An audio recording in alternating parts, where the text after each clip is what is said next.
Well, Bill, obviously not a lot of cap space, but still an incredibly busy day for the franchise. A lot of signings, both one way, two way. Just how would you sum up how the team did today? Well, we think we got done what we set out, to do. You're right. We didn't have a lot of cap space, but we tried to be as prudent and as efficient with the space that we had, and we're pretty excited about the players that are coming in. And you've had a lot of success with Colin White type players since you've been here. Those guys that maybe need a second chance or looking for a resurgence. Duclair, Bennett, those names come to mind. Do you think maybe he can be that kind of player here, a guy that gets a second chance and flourishes? Yeah, we didn't really look at it that way. We just sort of looked at a player who had a certain skill set, and Whitey's the kind of guy he can play wing, he can play center, so it gives us utility across the board in the lineup. Yeah, come on in and play hockey and work hard, and hopefully it's a good fit. And in mentioning another one of the guys that signed, Nick Cousins, seems like he's a guy that is always in demand over the course of his career, brings a lot of energy. What attracted you to him? Well, he's a guy, if when you play against him, you notice him and you don't like him sometimes, but there's a guy with sandpaper again who could play center and wing. So there's flexibility in his game and what he brings, and high energy, high tempo.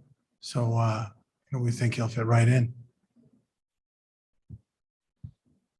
When it comes to the Stahl brothers, both of them have a lot of experience, but what did you see out of them that made you want to give them a chance here after a bit of away from the league a little bit?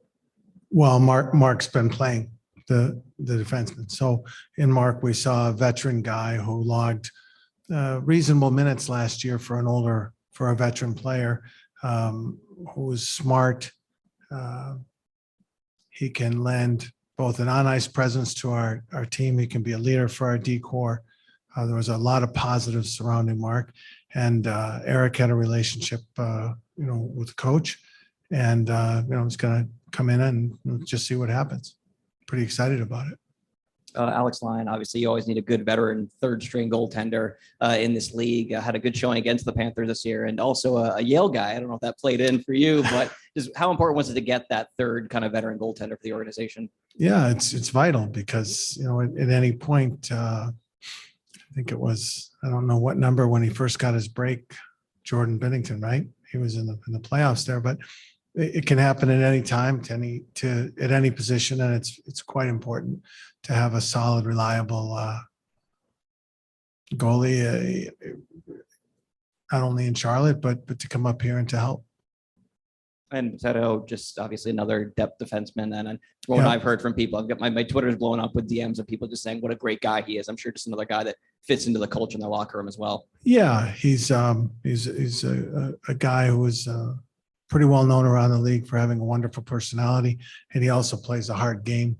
And we think it's an element to our D-corps that we think he can actually contribute and bring something to. After the highs of the trade deadline, was it kind of disappointing to let guys like Mason Marchment and Claude Giroux go? And what kind of things were you trying to do to bring them back?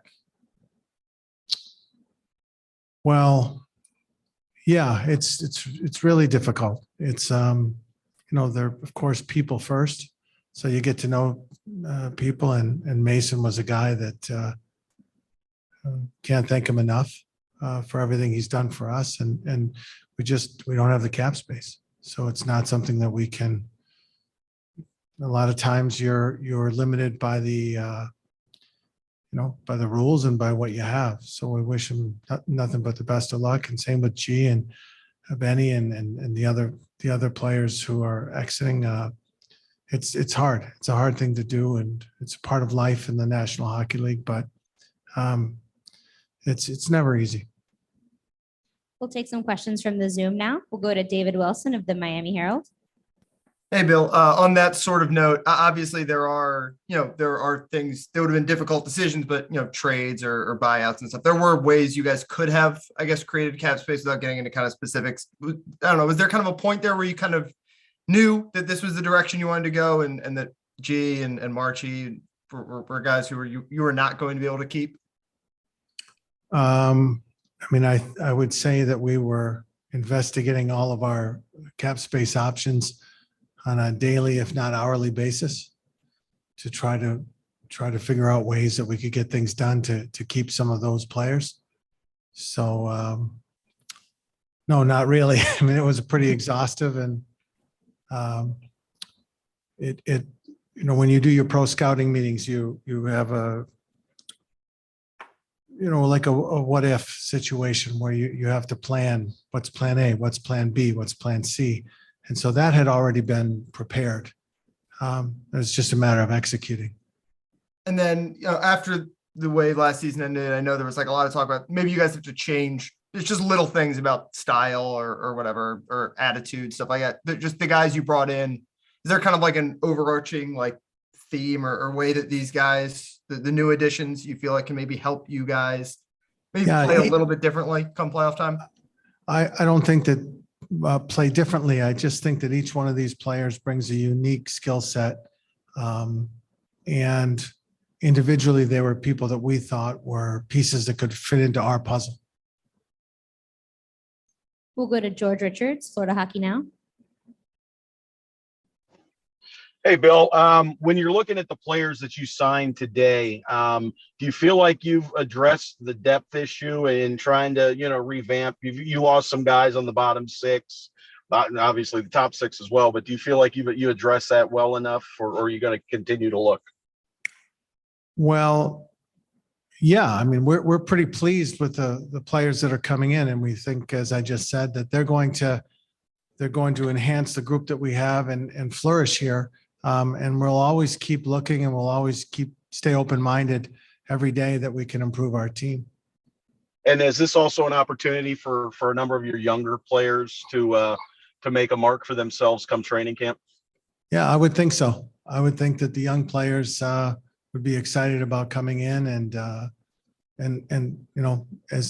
since the day I got here, all the jobs are available. The best players are going to play. And it was reported earlier this afternoon that Andrew Burnett's going to New Jersey. How did things go with you guys on your end of that? And what do you think he brought to your organization the past 3 years? I don't really want to comment on that just yet, because I don't know if it's official or not. So we'll leave that one alone for now and revisit it. But I can, obviously Andrew's was great for our organization, and very, very appreciative for everything that he did for us. Any additional questions from the Zoom? Please raise your hand. We'll take another question from the room.